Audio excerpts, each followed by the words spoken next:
ತ್ರಿಶೂಲ YouTube ಚಾನೆಲ್ಗೆ ಸ್ವಾಗತ. ನಾವು ಹೇಳುವ ಉಚಿತ ಪರಿಹಾರ ನಿಮಗೆ ಸಹಾಯಕವಾಗಿದ್ದರೆ ನಮ್ಮ ಚಾನೆಲ್ಗೆ ಸಬ್ಸ್ಕ್ರೈಬ್ ಆಗಿ. ಈ ವಿಡಿಯೋದಲ್ಲಿ ನಿಮಗೆ ಶನೇಶ್ವರ ಮಂತ್ರ ಯಂತ್ರೋದ್ಧರಣೆ ಬಗ್ಗೆ ಹೇಳಿಕೊಡುತ್ತೇವೆ. ಈ ವಿಡಿಯೋವನ್ನು ಶುರು ಮಾಡುವ ಮುನ್ನ ಶ್ರೀ ಶನೇಶ್ವರನ ಧ್ಯಾನ ಮಾಡೋಣ.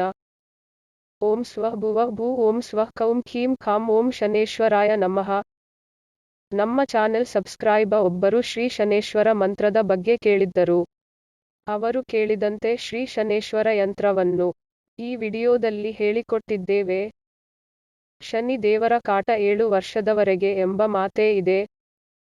ಶನೀಶ್ವರ ಎಷ್ಟು ಕೋಪಿಷ್ಠನೋ ಅಷ್ಟೇ ದಯಾಮಯಿ ಕೂಡ.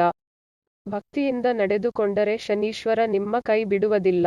ಶನೀಶ್ವರನ ಕೃಪೆ ನಿಮ್ಮ ಮೇಲೆ ಸದಾ ಇರಲಿ ಎಂದು ಹರಸುತ್ತಾ ಈ ಯಂತ್ರವನ್ನು ಶುರು ಮಾಡೋಣ. ಈ ಯಂತ್ರವನ್ನು ಶನಿವಾರದ ದಿನದಂದು ತಾಮ್ರದ ತಗಡಿನ ಮೇಲೆ ಬರೆಯಬೇಕು. ನಂತರ ನಿಮ್ಮ ಮನೆಯ ಹತ್ತಿರ ಶನೇಶ್ವರ ಮಂದಿರ ಇದ್ದರೆ ಅಲ್ಲಿ ಹೋಗಿ ಅಥವಾ ಆಂಜನೇಯ ಸ್ವಾಮಿಯ ಗುಡಿಗೆ ಹೋಗಿ ಅಷ್ಟವಿಧಾನದಿಂದ ಪೂಜಿಸಿಕೊಂಡು ಕಟ್ಟು ಹಾಕಿಸಿ ನಿಮ್ಮ ಮನೆಯ ದೇವರ ಮನೆಯಲ್ಲಿ ಇಡಬೇಕು. ನೆನಪಿರಲಿ, ಶನೀಶ್ವರನ ಮಂದಿರಕ್ಕೆ ಹೋಗುವಾಗ ತಪ್ಪದೇ ಎಳ್ಳೆಣ್ಣೆ ತೆಗೆದುಕೊಂಡು ಹೋಗಬೇಕು. ಈ ರೀತಿ ಮಾಡಿದರೆ ನಿಮಗೆ ಶನಿ ಕಾಟ ತಪ್ಪಿ ಸಕಲ ಅನಿಷ್ಟಗಳು ನಿವಾರಣೆ ಆಗುತ್ತವೆ ಮತ್ತು ಸುಖ ಸಂತೋಷ ಲಭಿಸುತ್ತದೆ. ಈ ಯಂತ್ರವನ್ನು ಬರೆಯುವ ಸಮಯದಲ್ಲಿ ಈ ಶ್ಲೋಕವನ್ನು ಪಠಿಸಬೇಕು. ಉಡುನಾಥ ಬುಧೋ ತ್ವಾತಃ ದೈತ್ಯ ಪೂಜೆ ವಿದುಂತುದಃ ದಿವಾಕರ ಚಚಾಯ ಪುತ್ರೋ ಧರಾಸುತಃ ಬೃಹಸ್ರತಿ.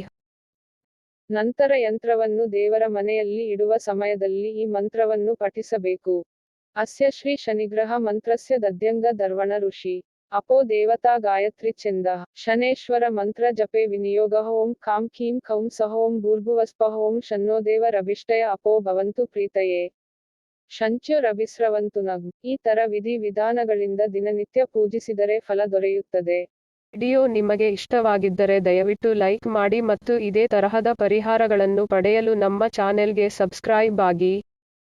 ವಿಡಿಯೋ ಪೂರ್ತಿಯಾಗಿ ನೋಡಿದ್ದಕ್ಕೆ ಧನ್ಯವಾದಗಳು.